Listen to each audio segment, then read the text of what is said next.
everyone.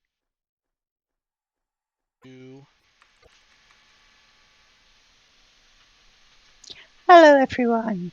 We just want to do a quick check before we start. Can you hear me? Yes, hello everybody.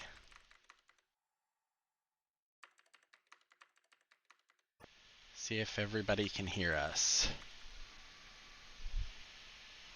Yes, I'm seeing yeses. This is a good sign. Are you hearing us on Fantasy? Are you hearing us on, what's the other one's? Awesome.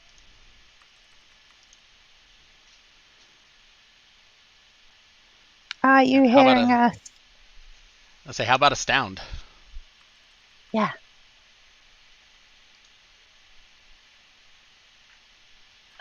I like that. Awesome is awesome.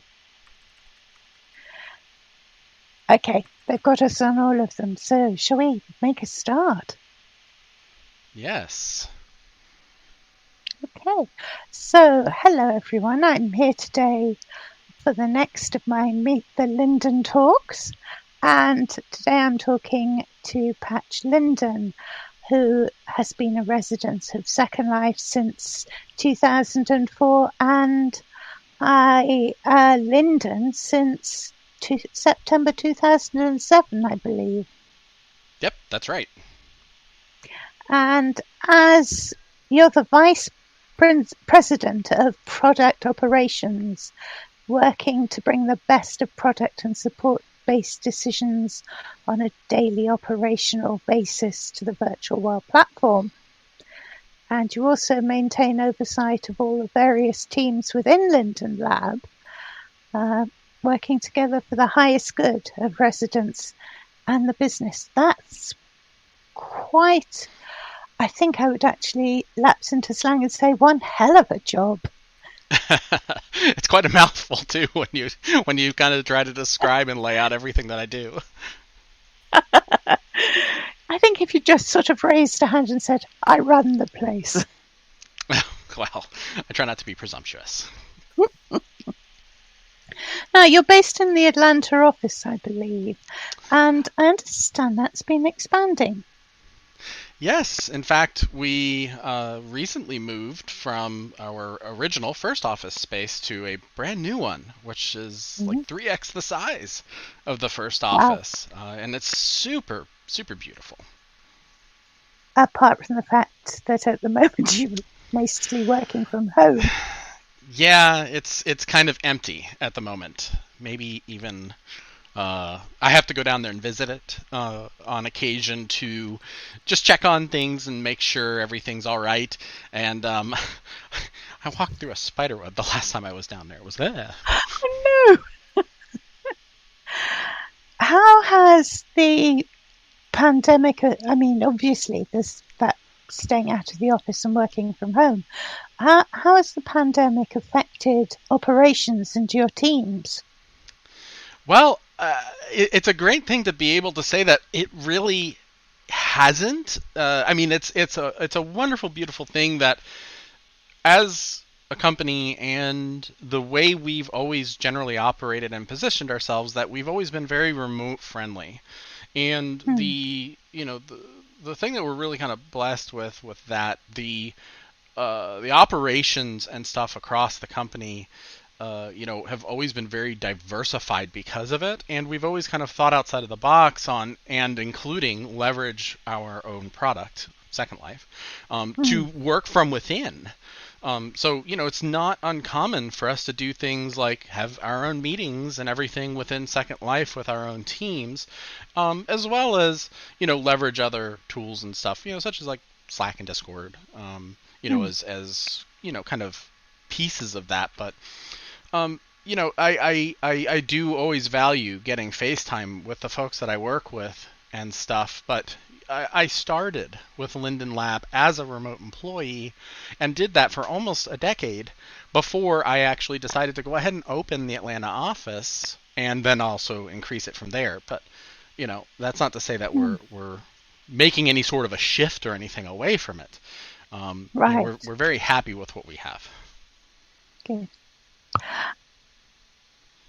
You've been in Second Life since 2004 and Linden since 2007. Are you the oldest Linden in terms of residency? No, no. There's a handful of other Lindens who still are a good bit older than even my Linden account, and even as residents too.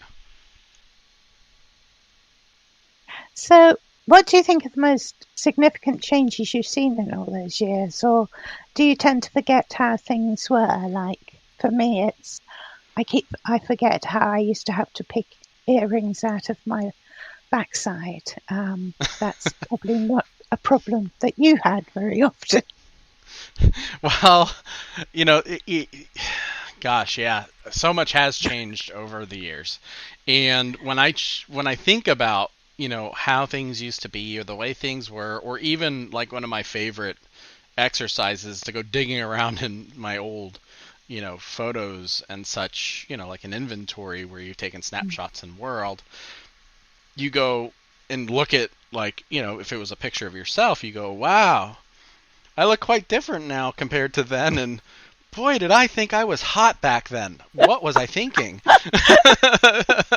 That's kind of one of my favorite, I don't know, things that tends to come up, and it along with all of the other changes and such that we've seen, the addition of different types of new content and adding voice capability to Second Life, which was probably one of the bigger groundbreaking changes, right, for Second Life as a virtual world, was adding that voice capability, and many other things. I'm sure at some point, and maybe even I do have this issue today, and I may not admit it, that I've potentially forgotten more than I've even learned, and continue to still learn. And what never ceases to amaze me is I always am still learning something new. Like the things that I find one of the treats of SL17B for me, of the birthdays in general, is that you're walking around and you're suddenly going, oh, I didn't know you could do that in Second Life. Yeah, for sure. I just the other day, as a matter of fact, learned how to change the interface in the viewer so that you can have it not show all of the various UI elements and such. Now, I had always kind of done my photos and stuff like that with the snapshot tool, and well, you can turn it on and off there. But what I didn't realize was that you can actually really turn it off in the viewer, and I actually kind of did it on accident, I have to admit, and then I panicked and said, oh my gosh, what did I do? And then I said, wait a minute. I seem to remember somebody mentioning something about doing this, and then I had to go and I had to log in my alt on another computer with the viewer, and then go hunt down the option to turn it back on. So I learned a thing. Yes, one's always learning the stuff. Now, I believe when you were first here, you ran a menswear store. Do you still have any of your old clothes, and does Bakes on Mesh give you the chance to wear them again? I do, and I do still. I mean, the store's still there, and embarrassingly, it's the stuff's very, very out of date. The Bakes on Mesh, yes, I have tinkered with it some to just see if it works, and it does. It's still just probably not the greatest, as far as up to date, clothing style, etc. So I don't profess to say I'm going to run out and convert everything that I had ever made in the past to Bakes on Mesh and go like kill the marketplace. But it's actually been interesting to kind of go in and play with it and see what does and doesn't work. And not everything lines up perfectly for everything, but a good bit of it does work. Zara Beth in the audience has said, not out of date, retro. Yes. Retro and nostalgic. Yes, you're right. Okay, so what I suspect that everyone wants to hear about from you is Linden Bears. No, Linden I'm joking. Bears. I'm joking. It's going to be Linden Homes, isn't it? And Belissaria. Maybe. So, yes. Okay, What is get it the you think first they want to maybe know? in. I don't know. What could it be? The trains. We're going to talk about the trains in Belissaria. We are going to talk about the trains in Belissaria. But I am going to ask, can we expect a new theme? Don't have to tell me what it is yet, but are you still working full steam on the existing ones, or could there possibly be a new theme in the pipeline? Oh my. Uh, hmm. There, there is a new theme. Mm-hmm. There is two. There are three themes actively in the Okay. pipeline right now. Mm-hmm. And perhaps we'll find out more about them later on. Perhaps. Depends on what kind of questions you ask. Okay, shall we just say maybe? Okay, so which of the current themes would you say is the most popular? Oh, it's. I think Victorian is still generally the most popular at the moment. Hmm. Second to that, log homes for sure. And then and houseboats, right? And it's really hard to kind of separate them because to try to say that one is more popular than the other, everyone wants them pretty equally badly. Um, Mm. the two that and again, it's not fair to say that one's not popular over another because even when I talk about traditionals, people want traditionals too, and there's none left.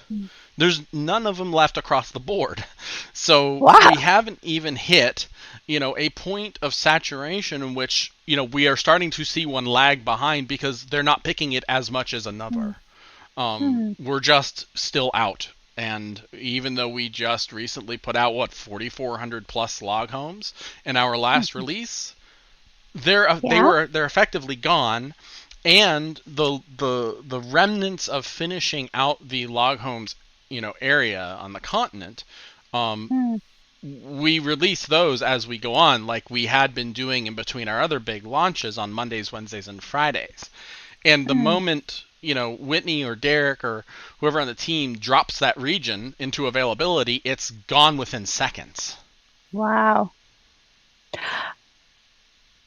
I want to bring in a question here that I had from Maddie Gynoid, who said that in the early stages of Belisaria's development, you indicated that the new Linden Homes continent might form a connection to the Satori or Mm-hmm. Nautilus continent, the Blake Sea. Mm-hmm. Can you say a little more about that? Is that still the eventual plan, that it'll join up with other mainlands? Yeah, yeah. As we continue to kind of build out the continents, and right, we may also have to split them up at some point, just to maybe make things a little more diverse, and say we're going to connect this to that with this landmass, and as we go forward with planning all of that out, the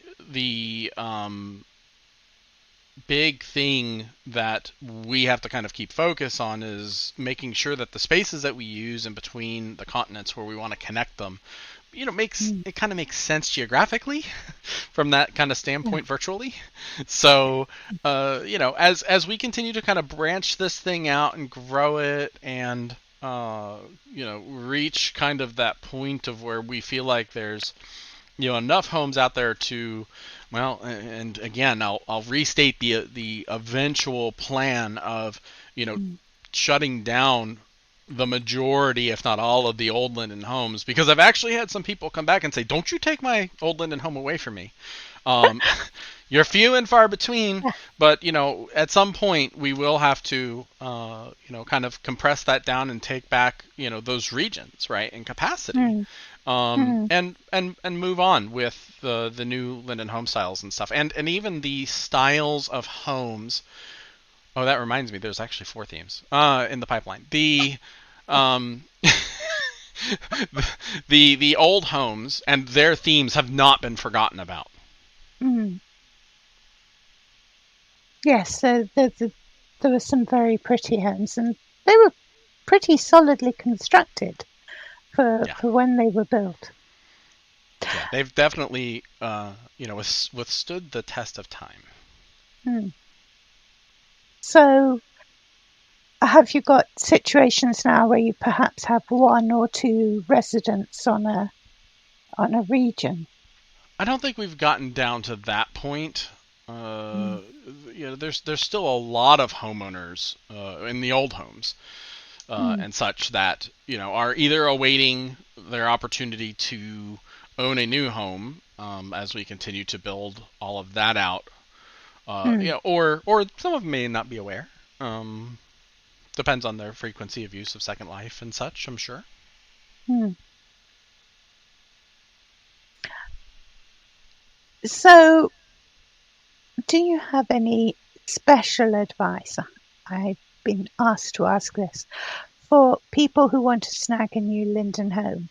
Is there a trick or technique that they should use to better the odds of getting the home they particularly want, or at least the theme they particularly want? Not really. It's kind of like trying to win the lotto. You can try and Mhm, throw as much science behind it as you can, and you're still going to come out at the end of the day with was it your turn in luck?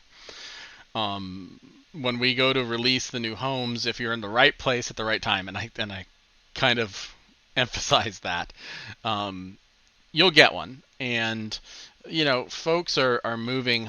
They'll play the game of homes, as we call it, and they'll move around between types, and they'll take their chances, and they're patient and they're persistent with you know letting like one home style go, and then they just know that at some point their turn's going to come up and they'll be able to grab another type, um, mm, and they'll stay in that for a little while, and we see that happen all the time.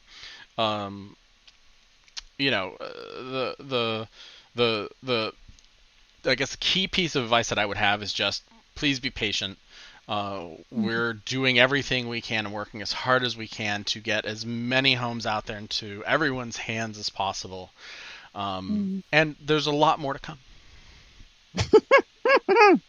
And we may find out more about what's coming later on this in this conversation. What I was going to ask you about now, I know you always had high hopes for Belissaria and the new Linden homes.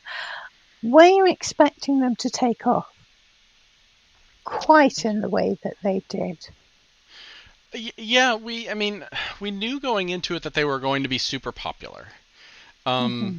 We, you know, we anticipated that as much as we could, and we tried to put out as much as we could without delaying the project and getting something into everyone's hands by just extending the date of release out further and further and further. Mm-hmm. It's kind of a challenging decision to make, because on one hand you can look at it and say, you should have anticipated that the demand was going to be so great, you needed to build 10x what you put out. Mm-hmm. Yeah, I know that. I knew that when we when we chose to launch when we did. But at the other hand, I was sitting on this wonderful thing that I just did not feel right keeping from everybody. Mm-hmm. For any length of time longer than what we did. So I kind of hit that balance in my mind of, I feel like now is as best a time as we can to put as much out as possible at that particular point in time. And from that, we also take away our learnings and we continue to iterate, improve, and drive our processes so that, we went from a 700 home release to a 1,000 home release to another 700 home release to a 2,800 home release to a 4,400 home release, right? And things just started to kind of pick up and ramp up. Our next release of homes, whenever that may be, will undoubtedly push those same kind of numbers again. We'll probably bat over 4,000 to 5,000 houses. Wow. And That's going to be I have a exciting. feeling people are going to go bonkers over this next theme. You're going to tease right through, aren't you? Perhaps. People went bonkers over a lot of the other themes too, and I think this one will be just as bonkerific. Now, I'm going to ask a series of questions that have been coming through from the audience, which are related to aspects of the Linden Homes. And Jazia Nova says, there's been a lot of discussion lately in Belisario groups about decks on Linden Homes. What do you think about decks? I see that come up pretty often, and I'm sometimes just mystified by what on earth they could be talking about. I mean, we don't have a lot of decks on the new Linden Homes, and I mean, like the log cabin has, like a bit of a deck off the one side, and then, the traditional, like a lot of people put decks on the back of their traditional houses, and then of course there's that house model with the upstairs deck, and I don't know. I guess decks are really super popular. Maybe we should do something with decks going forward. They, of course, people can build their own decks or else buy it. Yes, Buy them. indeed. And there's some content creators out there who actually make add-on decks. You can just kind of take that deck and bolt it right onto you. Yeah, and they look really cool. I've put add-ons to my trailer that have been just brilliant.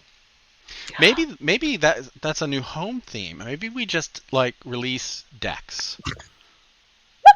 Or maybe you just release bare patches of ground. Maybe. With sitting area decks or something. Yeah. Anyway, let's go on to another one.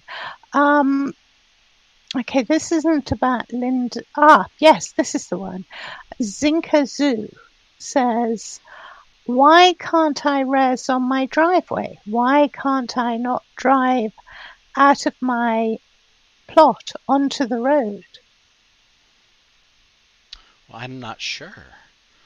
I would imagine if your driveway is over your parcel, you should be able to res a vehicle on your parcel and then take it on out into the street.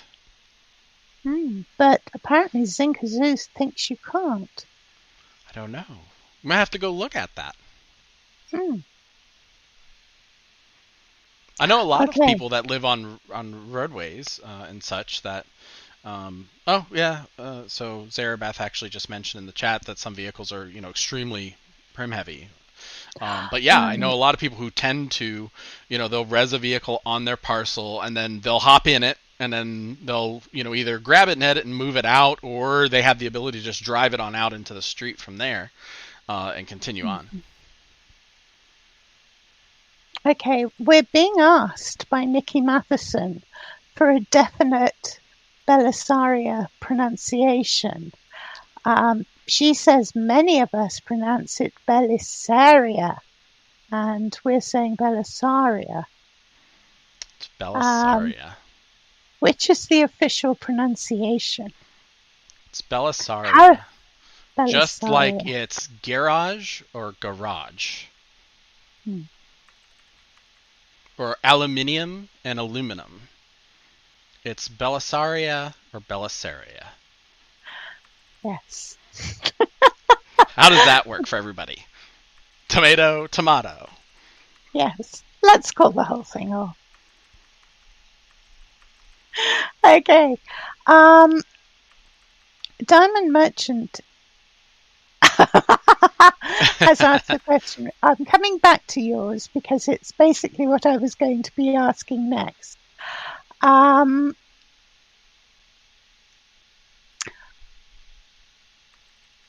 Okay, I'm coming to Aurora's question too. Tasia, I think that's going to be a question for Oz tomorrow.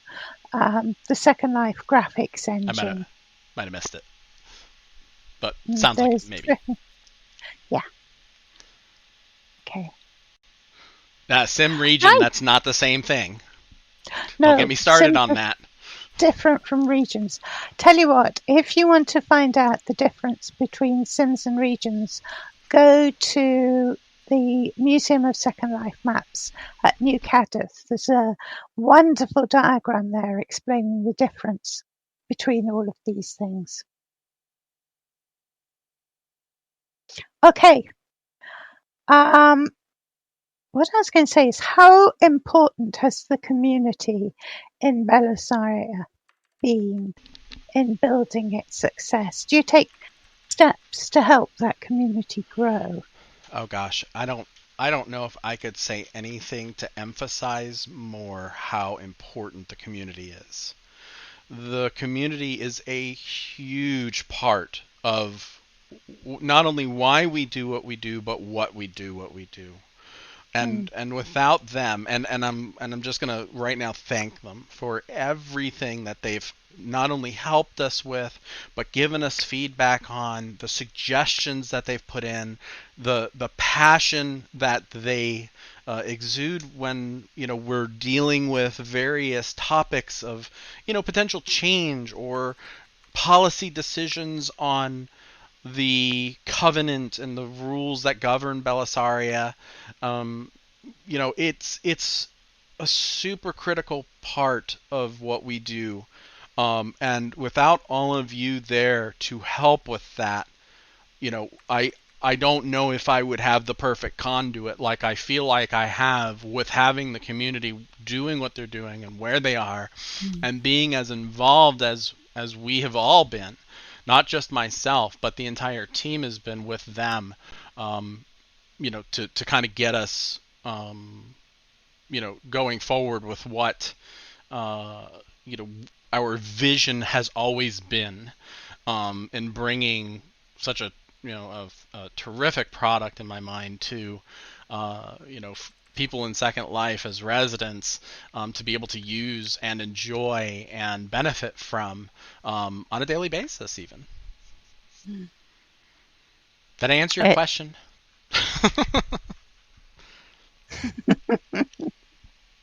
Okay, they are asking fairly vigorously, what is the difference between a sim and a region? So. All right, the simulator, and I'll just try to summarize this as simple as possible. The simulator is the software, the code base that runs the virtualized instance of the thing that we stand in Second Life, which is the region. The region itself is not only that, in which the simulator software runs on the back end, because the simulator, it's really unfair. The simulator is actually kind of comprised of a whole bunch of different services bundled up into one piece of software, and it's what everything runs on the back end to make a region come up in world. And the region itself in world, the thing that we stand in, is also by that name a product, right? So we don't sell sims and simulators in Second Life, we sell regions. And even Private Island is considered a product name by us, but a private island is still a region. For example, a homestead is a region, an open space is a region. The mainland regions, right, are regions. How's that? That sounds pretty good to me. I just want to bring up this question from Diamond Merchant, which is related to the question about community and how the community has grown. She says Belisaria is hugely successful. Who at Linden Lab figured out the secret sauce, and what is the secret sauce? Well, I mean, It's sauce as in sauce you put on food rather than origins. Is it kind of like that secret burger sauce that Disney Yes, uses with like the cheeseburger egg yes, rolls? Oh my gosh, that stuff is so good. yeah. Um, I don't know. I tend to be I tend to be modest. Uh, so when um, talk about I do my involvement in things of that nature, I have a hard time taking credit for it, right? Yeah. But I Ah, guess I took, probably, the wheel on. Um, I just was being told that we may have an audio issue. yes, Oh it's no! it's your audio is breaking up a bit. I can sort of stop you whenever it breaks up if you would like. So it's okay right now, we think? It's Okay. All right, we'll it's keep going. fine right now. Yeah. So yeah, as far as you know, kind of taking the helm on, I guess developing and understanding the relationships and forming the bonds with the community and such, I've probably been largely responsible for that. Mm. What was the other part of the question? Just because we got a little distracted. I feel like it was two parts. What is the secret sauce? And The secret I guess sauce. I You think know, the secret sauce is building the community.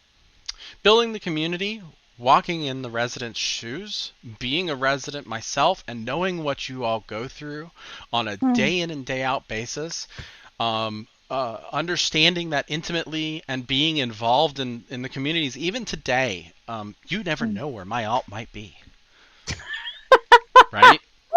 So I am Yeah. very much in the community with you all, and you have no idea who that could be. Mm, But I'm there. I'm part of you. And I feel like I don't feel like I would be as effective as I am in doing what I do for everything for Second Life if I couldn't mm. have that too. Yeah. Yeah. That is very good. Okay, now I am going to glide on to another topic. Some of the comments. I'm Jesus and I'm Slender Man. I'm not going to take credit there. But Slender Man is a lot of fun. Right. Um, okay. Um,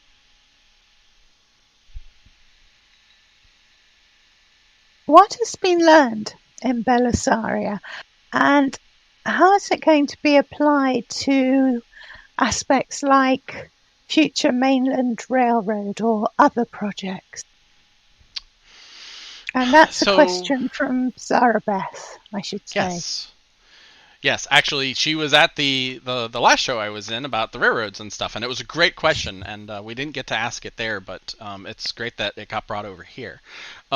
So Belisari itself, right, has its own rail line, and it's kind of unique in the fact that we not only have been able to kind of re-envision what we feel like the content that makes up the basis for the foundation of the railway itself should be, but also we get to kind of have a fresh slate, as it were, to experiment with how we're going to go about taking it from Belisaria to the wider mainland.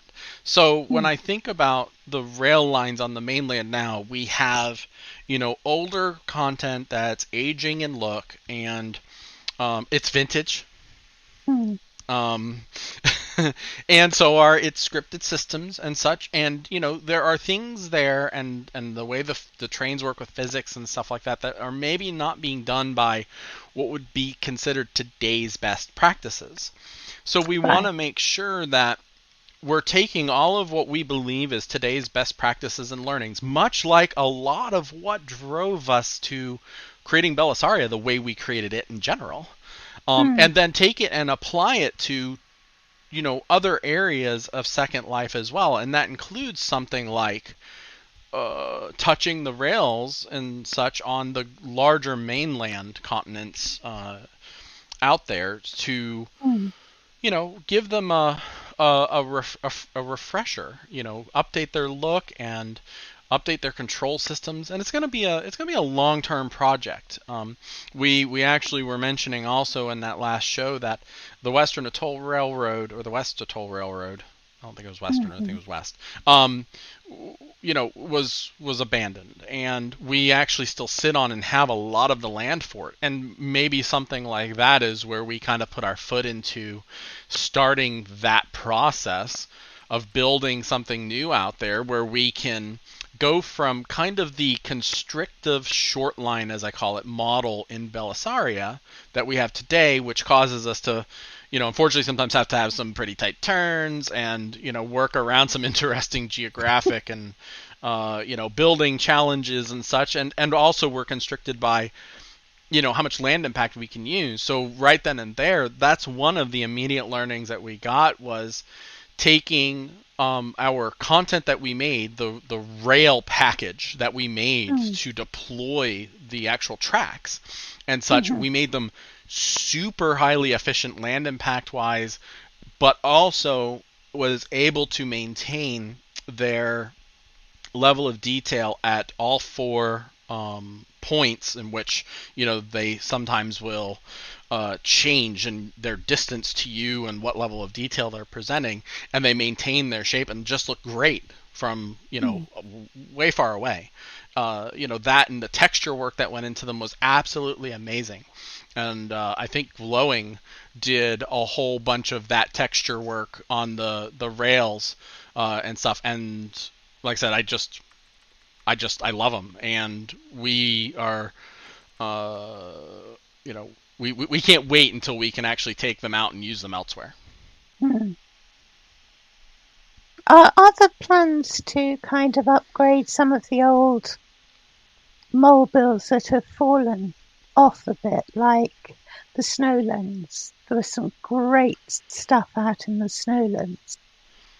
Yeah, we'll probably go and touch some of that stuff as we go. There's some parts of me, um, which reminds me, we should talk about slurps, because it's kind of the same topic. Yeah, There's yeah. some parts of me, the historian in me, and such, that basically says, um, you know, you shouldn't you shouldn't upset or touch the historical Mm. buildings in Second Life, or some of the historical content that sits out there in Second Life, because Mm. it is kind of a reminder, or potentially, kind of in my mind, a museum piece to the past. Yeah. And so I'm an advocate for preserving old content like that. Moving it's really hard, taking it out of Mm. wherever it may be now and then putting it somewhere else to preserve it sometimes just Mm. doesn't work too well. And that's especially true if we don't have full access to all the content and the material and such itself. Mm. Like, we don't have the permissions, right? Because it belongs to somebody else to do that. So, Mm. we'll have to be careful with that, and we'll be thoughtful and considerate. And there has been some stuff that we have gone out and touched and updated. Uh, Mm. Even in the recent past year or two. But we want to be careful with it. Yeah, someone's just mentioned the Galaxy because you've made a few Hmm. changes on the Galaxy. Yep.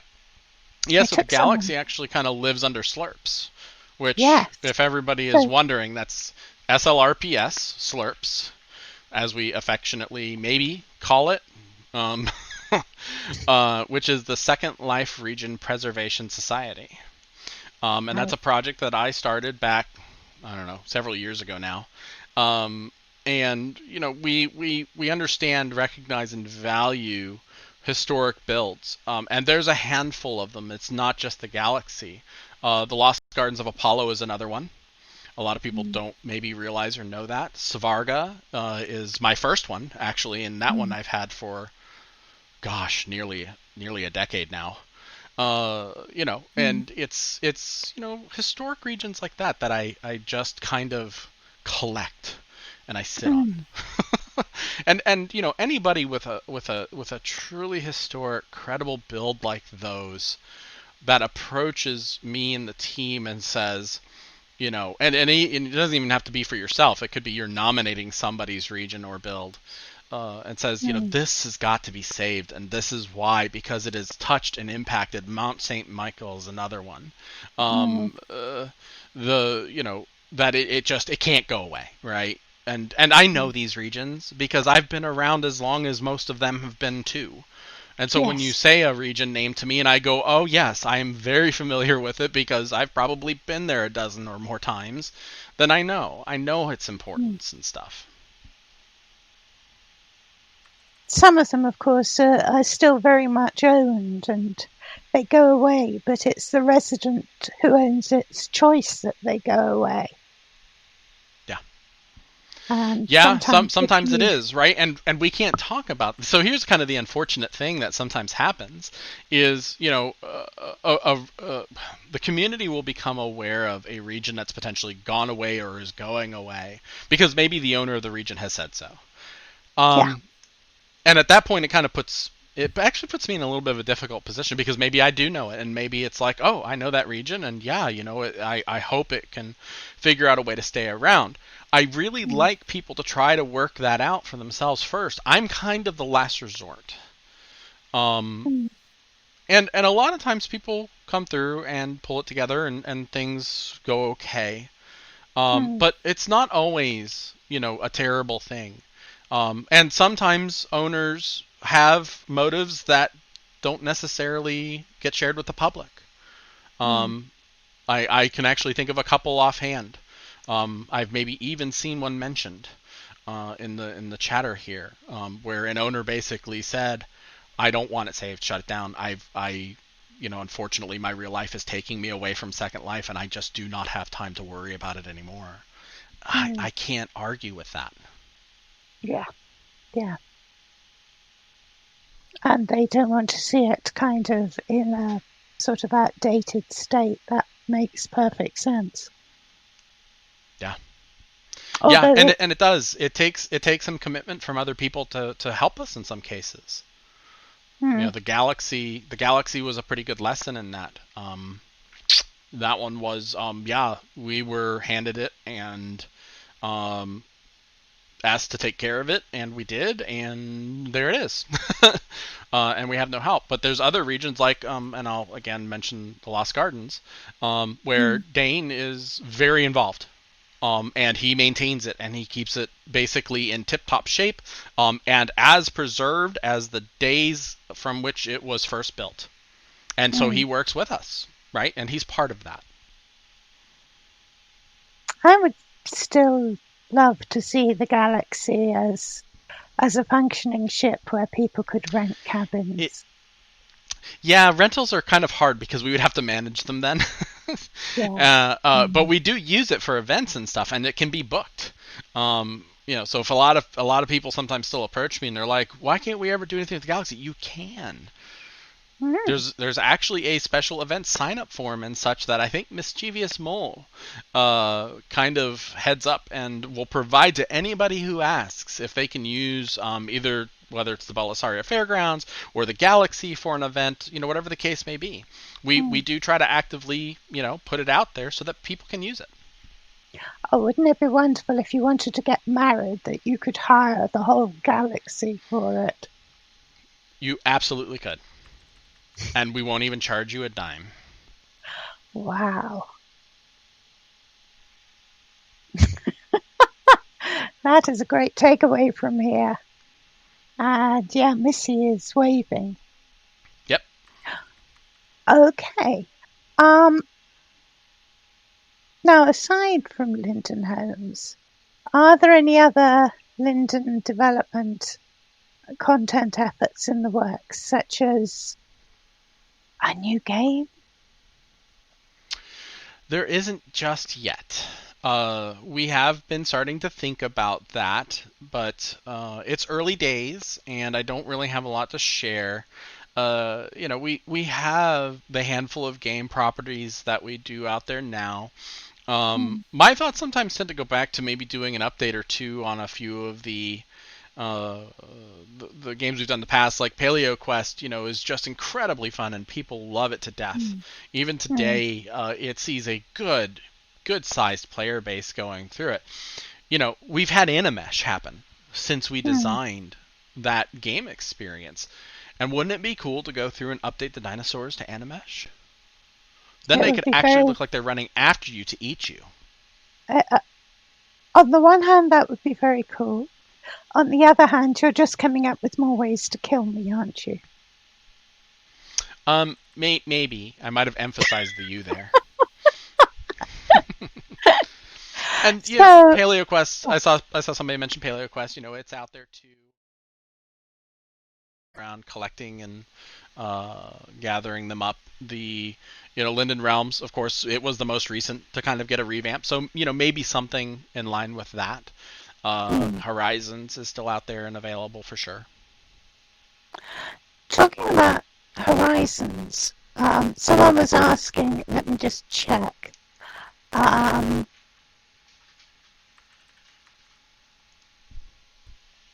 People are starting to play guessing games about the new themes. I'm just mentioning this. Um, and I'll start passing my questions on later. Okay, so someone was asking about Zindra, and I'm sorry I closed that window, so I can't remember the name of the person who asked. But they were asking about is there any possibility of Zindra being expanded? Because it's apparently the most,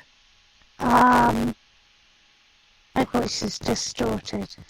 Yeah, I'm hearing a little bit of like the robotic thing. Do I sound okay? You now sound fine. Huh. Strange. Yeah, it sounds like your voice has kind of gotten a little weird.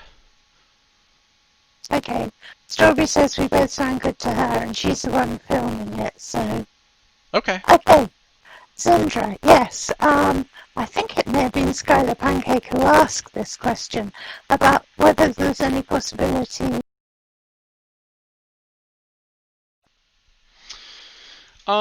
We haven't really thought a lot about doing an expansion there yet. Our key focus is generally going to be on Linden Homes until we get to critical mass with the themes. And we've got this little issue with this constriction on being able to put out new regions. So expanding anything right now, even if it's Linden Homes or Zindra, it's a bit of a challenge Yeah. until we have the ability to put out regions. Yeah. Yesterday when I was talking to, I'm not quite sure what to do as my voice is sounding Yeah, you're fine still on sounding kind of YouTube. robotic. Maybe try really quick just disconnecting in Discord and reconnecting to the channel. Okay, I'm going to try that. Hang on, guys. See if it clears it up.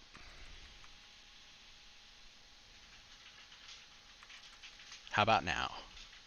And I'm back. How's Nope. that? Still sounding the same to me. Oh dear. Yeah, I have to assume that I have to assume it's coming from your side because if I'm sounding great, Mm. but yet So that, also it's really weird because Strawberry says that yeah. And several people are saying I'm sounding fine on YouTube. yeah, Yeah, I can't very really odd. do much. Yeah. Okay, I'm going to keep on. If you're having real problems, Yeah, let's um, maybe start broadcasting the YouTube um, stream out to the folks in World 2 just in case they need to switch to it to hear audio.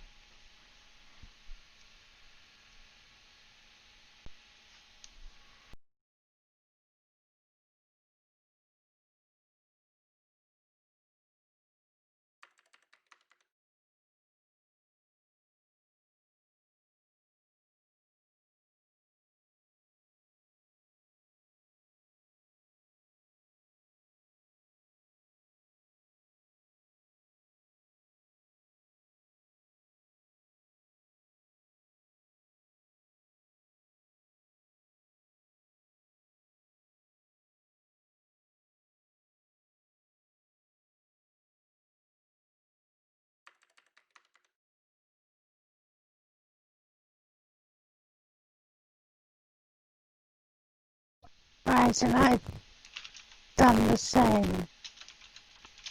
Okay, it seems to work. Turn YouTube on. Lady Theme says they're doing this to delay telling about the new theme. Okay, if you can still understand me and it sounds robotic, we'll just go with this. If you can switch to listening on YouTube, do. And if you can't, well, at least you'll be able to catch up with it later. Okay, Skylar Pancake is saying with Zindra, will we see an update to the network there? The roads and monorail are interesting, to say the least, and super prim heavy.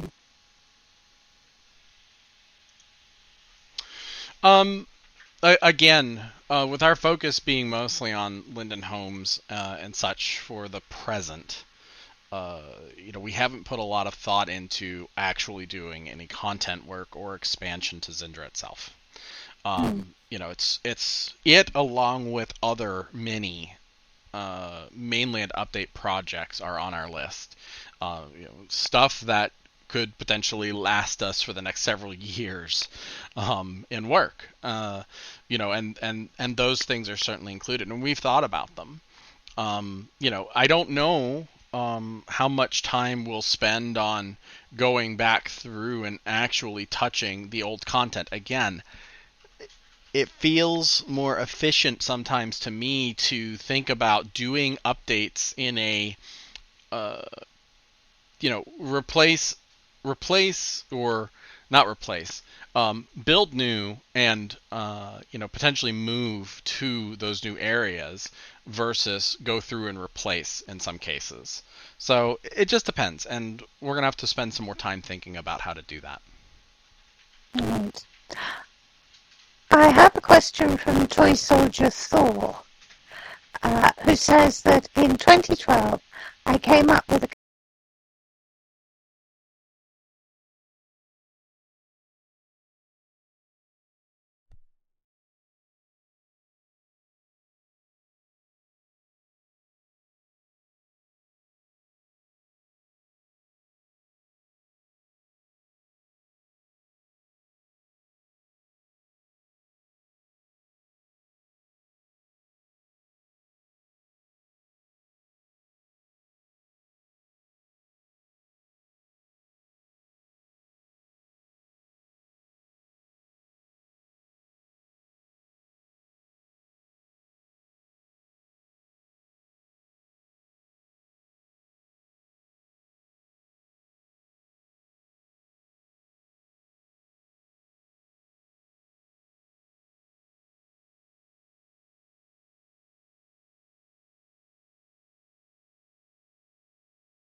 I understand the difficulties here.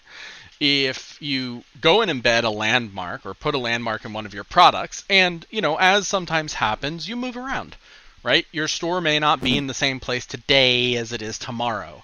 You kind of want a way to be able to update that landmark, which is an asset in your inventory, to point to a new location or a new place. So I totally understand and value the the entire concept behind this and trying to get it done.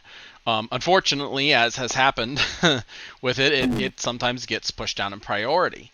the good news is that I think that we might actually be able to see something happening with this after we get through the AWS project. The kind of the pipe for working on features like this, and in fact, I've actually got a very timely conversation that I can have with this particular topic and try and get it done, to get this potentially looked at and in the pipeline for development. So really quick, the team has come up with a swap. They're going to swap us out for encoding the audio here with another system. So it's going to be just a brief interruption real quick in the audio stream, and then it should pick back up.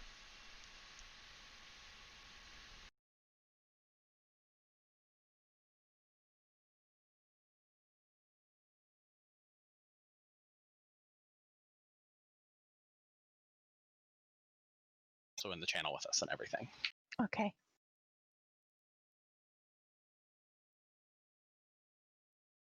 So everybody should be able to toggle the stream and hear us again normally. Hello? Can you hear me now? Yeah, let's see if the crowd... Oh, good. Yes. So we sound better now. Yes. Great.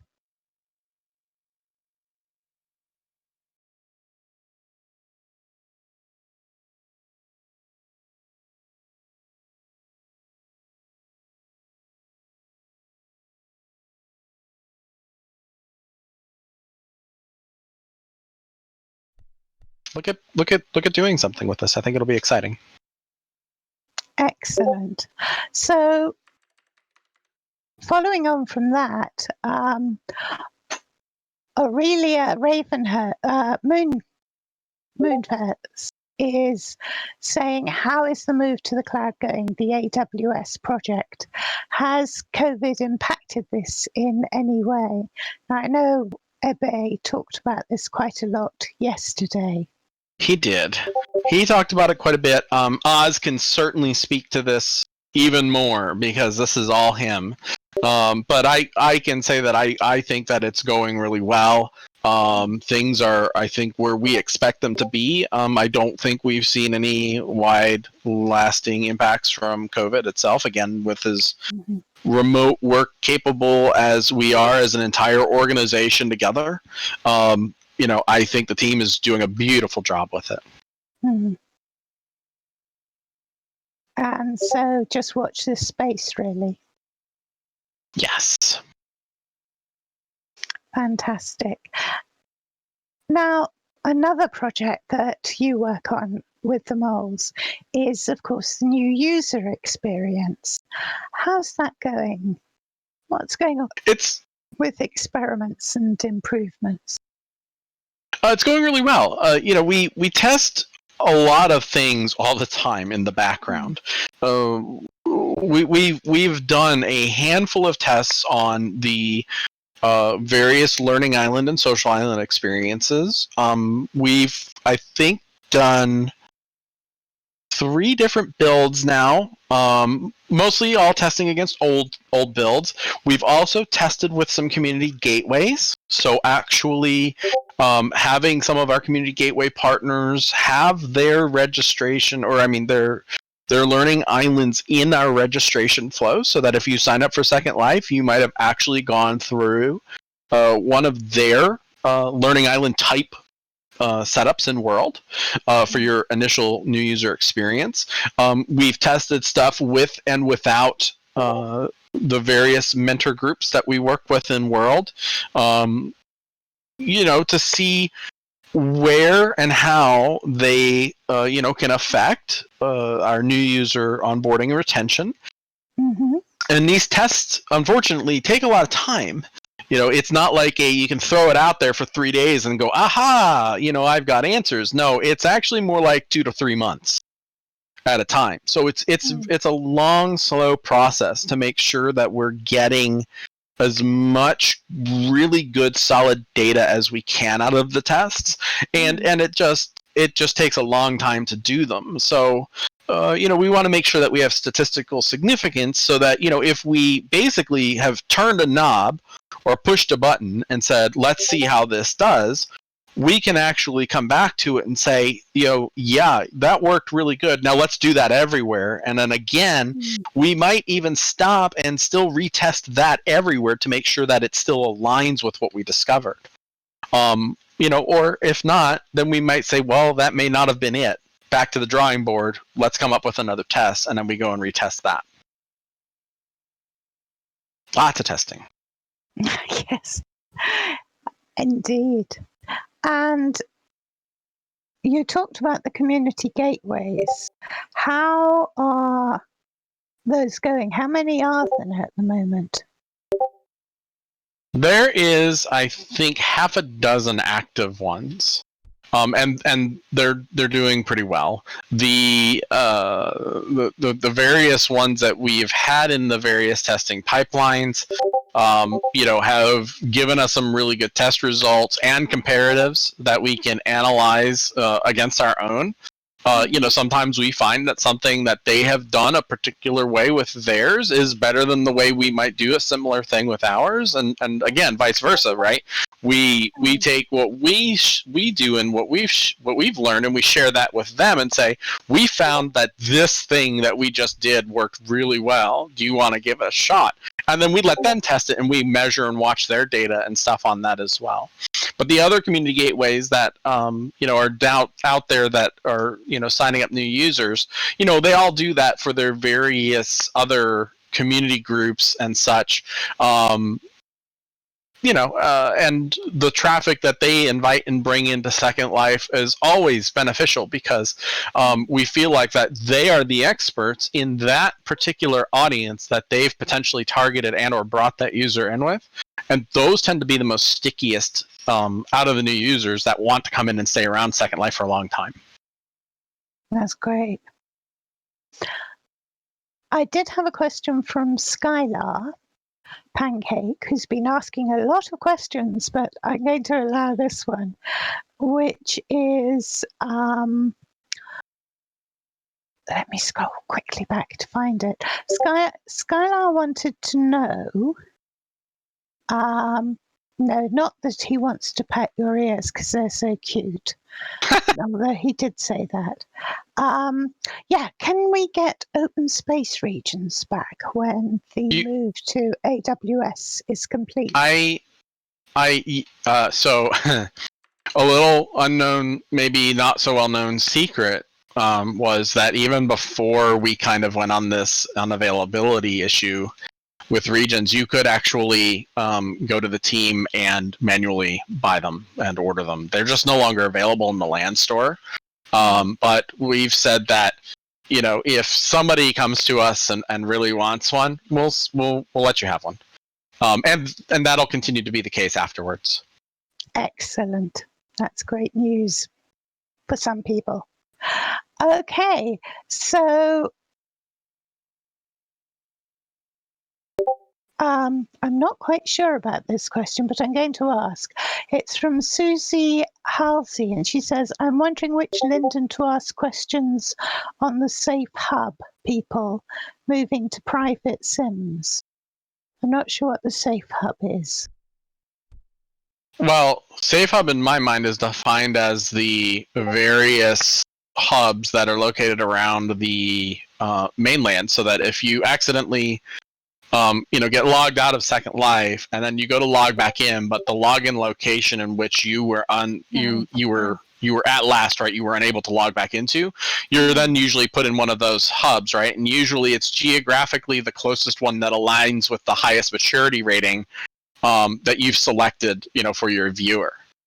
So that's why sometimes a lot of people will joke about having landed in the adult hub after they got logged out, like the region Arapaima, for example, and that is quote unquote technically one of the adult mainland safe hubs because, well, a lot of us have our viewer maturity preferences set to adult, and if that's kind of where you were nearest geographically, that's where you'll log back into if the region you were logged out of isn't available anymore.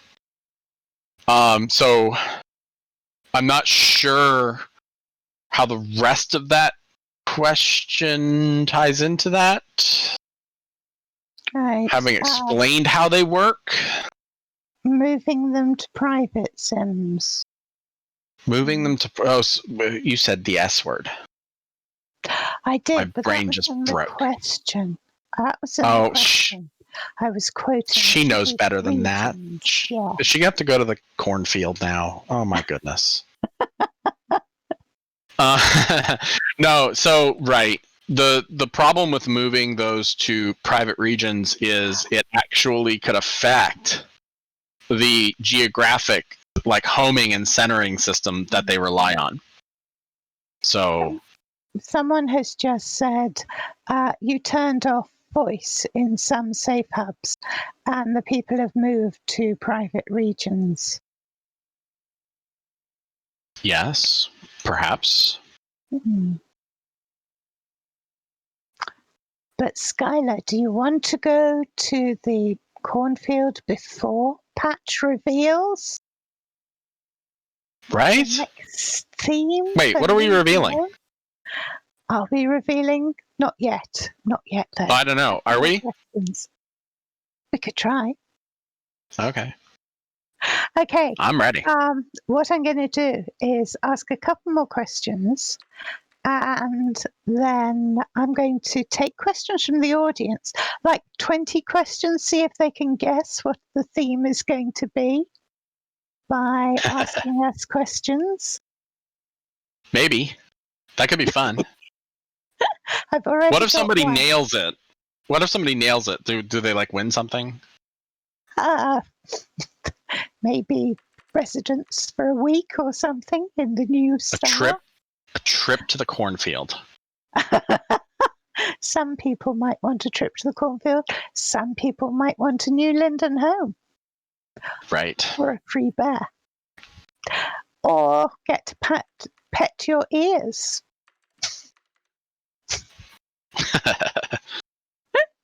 Okay. All right. I wanted to ask about, before we finish, I want to ask about your work for support and governance, if you have any updates to share there. Important governance updates. You know, I things are going really well. The team does a tremendous amount of work. They love what they do. They love being able to chat with you all. For premium folks and such, especially those of you who have Linden Homes, if you're not ever able to get a hold of, a mole or somebody to fix a house problem, for example, because I see this come up from time to time, that you can jump into live chat and chat up a Linden in support, and they can also help you get something fixed. So everything's generally been going really well, I think. Governance is, as usual, very well positioned to handle anything that gets thrown their way. I'm really proud of them and what they do. The key thing, I think, is and what's really kind of interesting is, if you have a chance, go to the governance office hours, and if you ever have one of those burning desire to know questions, go there and you can ask it and they can tell you all about it. But there's also the same for land and concierge. They also have an office hour, which you can go to and chat with them about stuff. These aren't places to necessarily get support, though, so keep that in mind. But if you do have generalized questions about how do we do this thing in general, or how do we get a hold of you better, or something of that nature, they are more than happy to discuss. You're breaking up again. I am breaking up again. You went very quiet. Oh no. Everything sounds good still? Can you just explain again for the audience here how to contact concierge? Your last thing, really. the easiest way is to jump into live chat. If you go to support.secondlife.com while you're logged in on your account that you can access your premium features with, you can get to live chat there. There's actually a little bubble down at the bottom of the screen that you click on, and you go right in there and you can chat with a Linden. Fantastic. Now, we've talked a little about the pandemic at the top of the hour, but there's something else huge that's going on here with Black Lives Matter in the news. I suspect there's great scrutiny on how Second Life governance operates as it pertains to hate speech. Can you share some insights into how Second Life aims to help protect users from being exposed to hate speech on the platform? Well, our community standards have always been geared to protecting the residents from any sort of issue there. I'm trying to find a way to let me see. I would say that, it's a normal thing for us to be on the watch for such issues.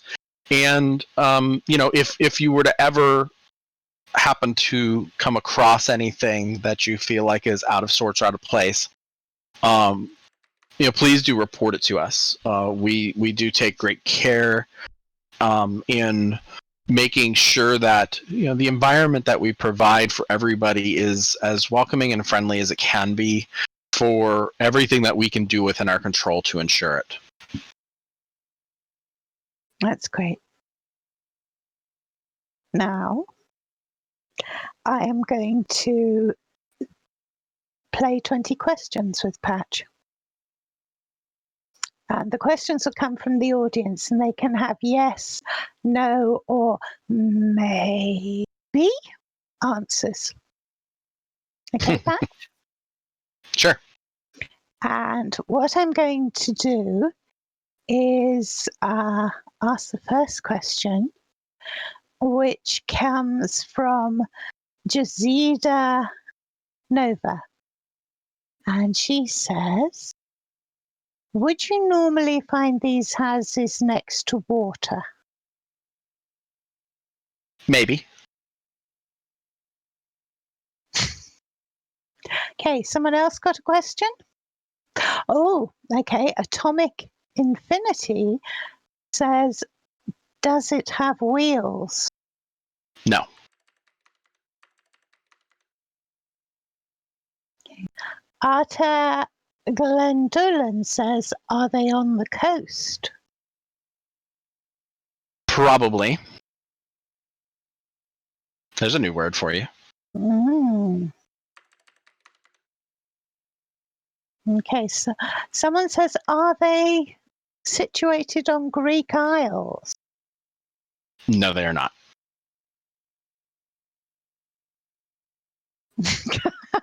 Dreamer, do you really want that to be one of the 20 questions? And is someone keeping count of how many questions I've asked? I saw a great question go by, but I don't want to tilt things the wrong way here. Yeah. Dreamer has said, is everything going to be maybe? No. But you just blew one of the questions. Yeah, that's what I warned. Okay, we've seen one suggestion. Is it going to be farmhouses? No. And does it have a higher land impact than a bread box? That it does. Does it have a deck? They have decks. Lots of decks. Okay. Do they come with pre-baked cookies? No. Unfortunately. Wish they could. Oh, good question here. Does steam come out of parts of the house? No, it sure doesn't. I mean, if you set it on fire, it might look like steam at some point, but yeah, when the fire hose water hits it, maybe, but no. Can they be found underwater? They are not underwater. I would be Okay. really concerned if they were underwater. Right. Do crocodiles play a role? Crocodiles could play a role, and alligators too. Okay. Do they have attics? They do not. Are they in the air?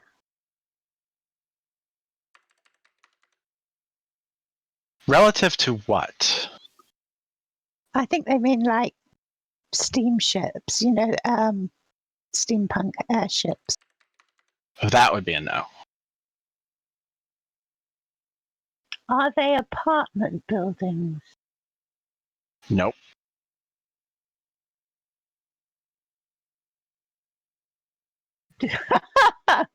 Okay, do they come with beignets, which means, are they French?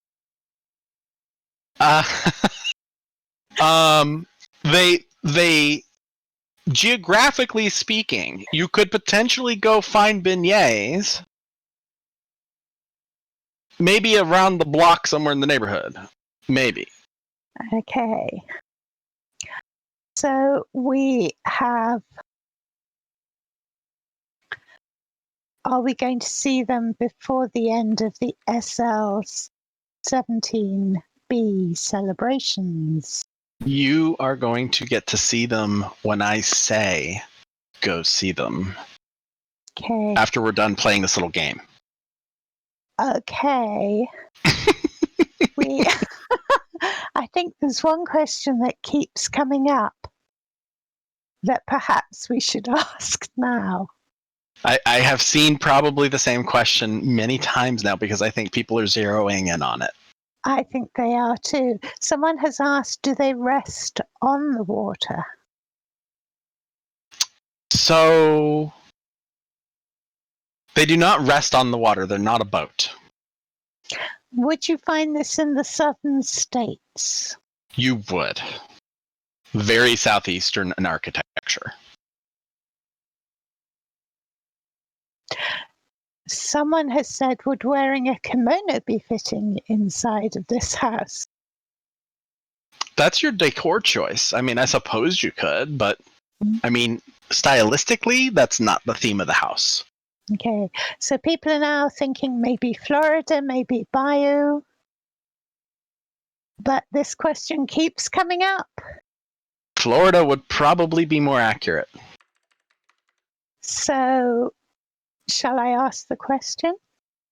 Probably. Are they on stilts? They absolutely are. And the crowd goes wild. Tell us about them. Please tell us about them. All right. The new theme is Stilt Homes. They take their inspiration from Southeast US geographical areas that basically you could thematically say are kind of like the Floridian shoreside stilt home communities like planned and developed that tend to pop up in low-lying and potentially even hurricane-prone areas.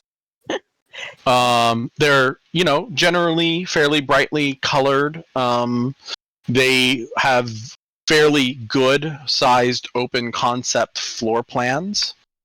And we are going to offer them in 3 different variants. There will be an over water version of the home, a partial version of the home that could rest over land and water, and there will be an inland version of the home. All on stilts no matter what, because when the hurricane comes through, you certainly don't want to be on the ground when the flooding happens. Do you? But they are Go ahead. Yeah, I was just going to say they sound amazing.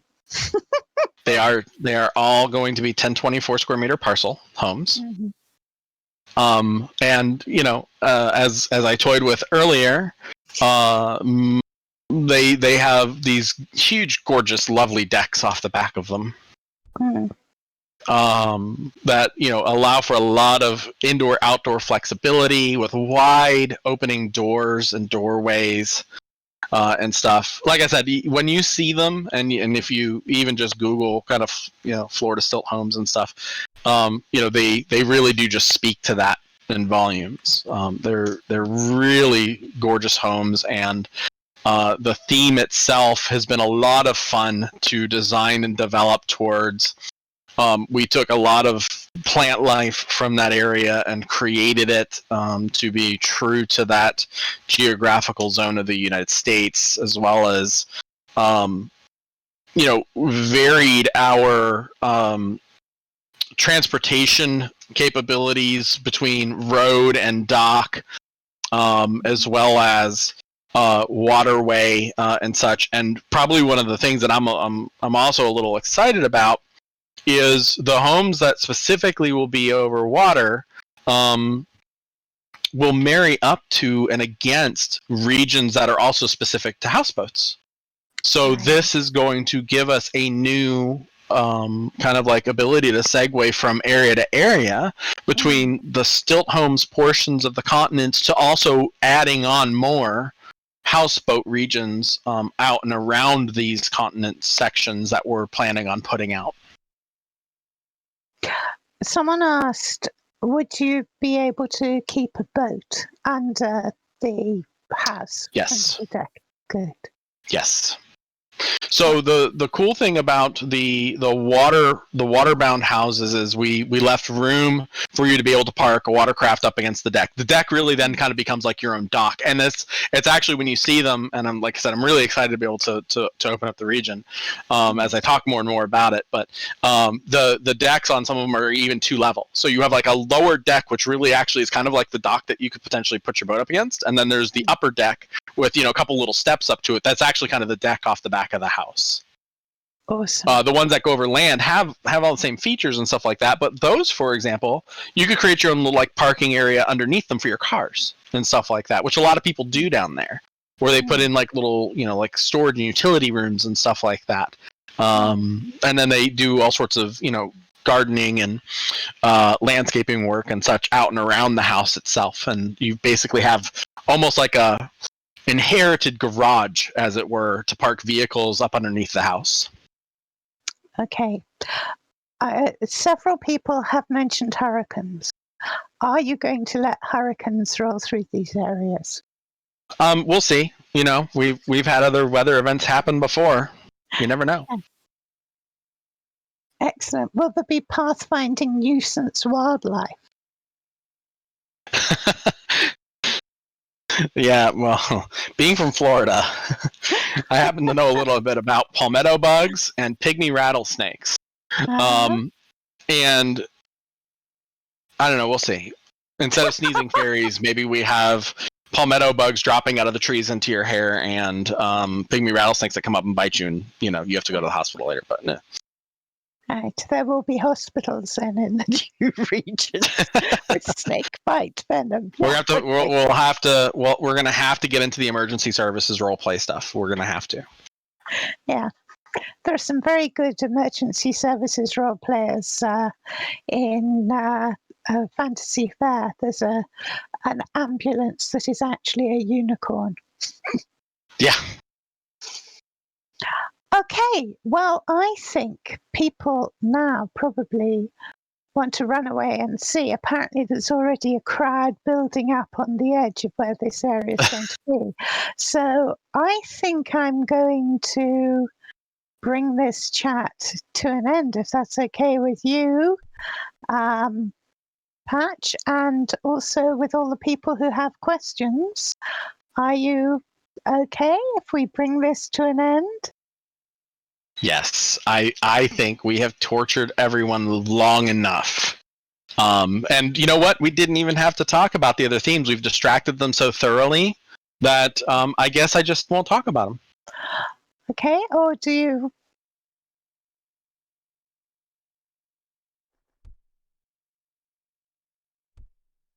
Let's just see if people are actually asking. Oh, all of a sudden.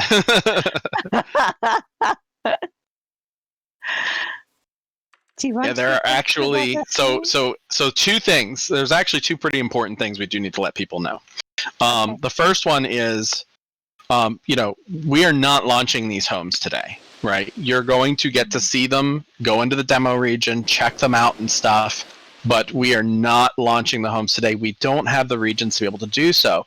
But in the background, we are working on them, and we are working on the areas in which they will eventually release from.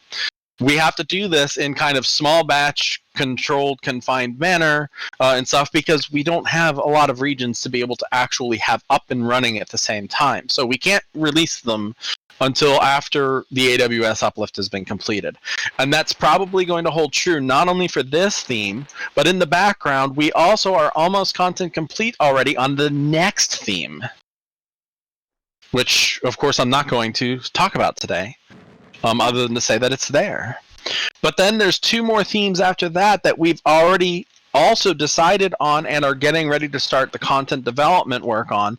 By then, we should be in, our back to our releases, right? Where we'll have released probably Stilt Homes in some huge quantity. And then even the next theme potentially will come in a large quantity. And so who knows, maybe we'll be back here sometime, in the early winter talking about, this double theme home release. Okay, well, book me for that. I'm very happy to talk to you about that anytime. Absolutely.